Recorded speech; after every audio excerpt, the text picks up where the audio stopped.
Let's see this question. X is a phase of mitosis in which the chromatin condenses into two discrete chromosomes. During X phase, nuclear envelope breaks down and spindle forms at opposite ends of the cell. Identify X.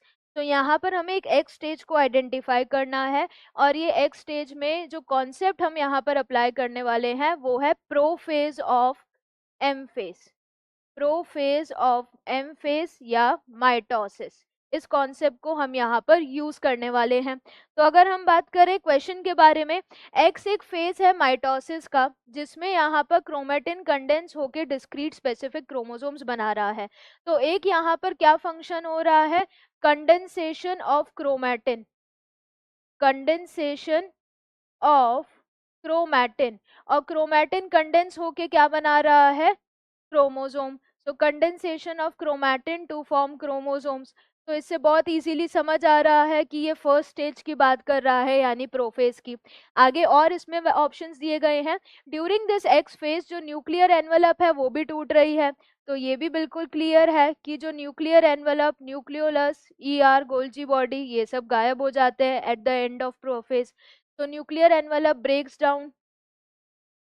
Then इसके बाद जो spindle fibres हैं, spindle forms at opposite end of the cell. Opposite end of the cell क्यों, क्योंकि यहाँ पर जो centrioles हैं जिनका डुप्लीकेशन इंटरफेस के एस फेज में हो चुका था, वो सेंट्रियोल्स ऑपोजिट पोल पर जाते हैं।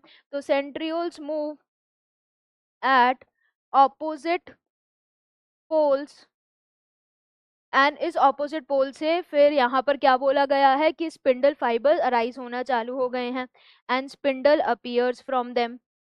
तो ये सारे जो भी फीचर्स क्वेश्चन में गिवन है, ये सारे फीचर्स क्या बता रहे हैं कि ये कौन सी स्टेज है, prophase stage of M phase. तो ये सारी कहाँ पर आएंगी, प्रोफेज में। तो अगर हम ऑप्शंस को देखें, इंटरफेज में ऐसा बिल्कुल भी नहीं हो रहा, एनाफेज में भी ऐसा कुछ भी नहीं है, टीलोफेज में तो न्यूक्लियर एनवेलप फिर से रीअपियर हो जाता है और ये प्रोसेस उल्टा होता है, क्रोमोसोम वापस से डीकंडेंस होकर क्रोमेटिन बनाते हैं। Prophase is the right answer. So correct answer is option D, that is prophase.